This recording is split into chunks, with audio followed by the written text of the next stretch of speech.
एक बार एक रईस राजा था जिसकी 4 रानियां थीं। राजा अपनी चौथी रानी को सबसे ज़्यादा प्यार करता था। राजा उसे महंगे कपड़ों से लादे रहता और बेहतरीन खाना खिलाता। राजा उसे केवल सबसे अच्छा देता था। राजा अपनी तीसरी पत्नी से भी बहुत प्यार करता था और उसका आसपास के राज्यों में बखान करता था। मगर राजा को डर था कि वो एक दिन उसे किसी और के लिए छोड़ देगी। राजा अपने दूसरी पत्नी से भी प्यार करता था और वो उसकी हमराज थी।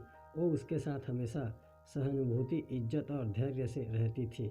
जब भी राजा को कोई परेशानी होती थी तो वो उसे बताता था ताकि वो राजा को उस परेशानी का हल बता सके। राजा की पहली पत्नी राजा की सबसे वफादार थी और राज्य और उसकी दौलत बढ़ाने में बहुत मदद करती थी।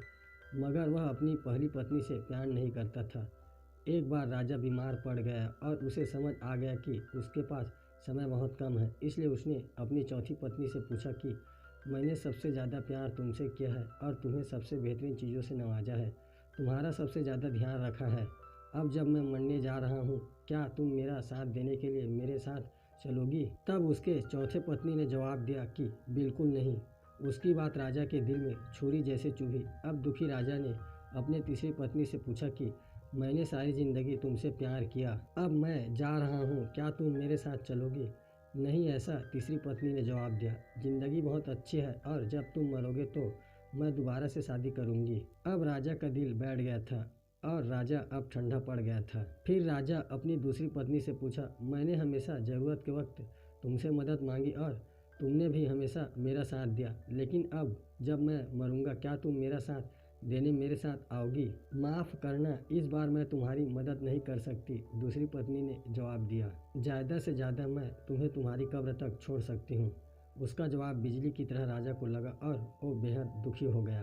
तभी एक आवाज़ आई, मैं आपके साथ चलूँगी और जहाँ आप जाओगे वहाँ आपके साथ चलूँगी। राजा ने अपनी नज़र घुमाई तो उसकी पहली पत्नी खड़ी थी। वो बेहद कमज़ोर थी क्योंकि वो खाती नहीं थी। दुख से भरकर राजा ने कहा कि जब मेरे पास मौका था तब मुझे तुम्हारा बेहतर ध्यान रखना चाहिए था। दोस्तों, इस कहानी से हमें यह सीखने को मिलता है कि हमारी चौथी पत्नी हमारा शरीर है। हम चाहे इसे सजाने धजाने में जितना भी दिल लगाएं, मृत्यु के समय ये हमें छोड़ जाएगा। हमारी तीसरी पत्नी हमारी संपत्ति, दर्जा और दौलत है। जब हम मरते हैं ये औरों को मिल जाती है। हमारी दूसरी पत्नी हमारा परिवार और समीगण है। चाहे वो कितना ही हमारे साथ क्यों न हो, ज़्यादा से ज़्यादा वो हमारे साथ शमशान तक ही आ जाएगा, पर उससे आगे नहीं। हमारी पहली पत्नी हमारी आत्मा है जो अक्सर दौलत, ताकत और अहंकार के सलाए बेध्यान हो जाती है। मगर हमारी आत्मा ही एक ऐसी है जो जहाँ हम जाएंगे वहाँ तक जाएगी। इसलिए उसे उपजाए, ताकतवर बनाए और इसका आज से ही ध्यान रखें। यही दुनिया में आपका सबसे बड़ा तोहफा है। अगर यह छोटी सी स्टोरी आप लोगों को अच्छी लगी हो तो प्लीज़ चैनल को सब्सक्राइब और वीडियो को लाइक ज़रूर कर देना।